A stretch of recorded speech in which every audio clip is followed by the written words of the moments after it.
కమలం పువ్వు తన మీద పడిన నీటిని మెల్లిగా కిందకి జార్చి వేస్తుంది, కానీ ఆ నీటిని అంటనివ్వదు.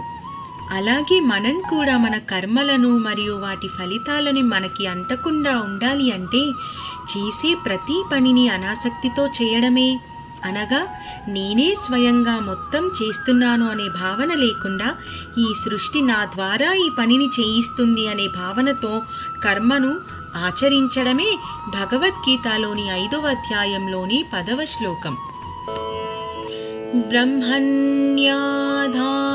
కర్మాణి సంగం త్యక్త్వా కరోతి యః లిప్యతే న స పాపేన పద్మపత్రమివాంభసా. ఎవరు కర్మలను పరమాత్మకు సమర్పించి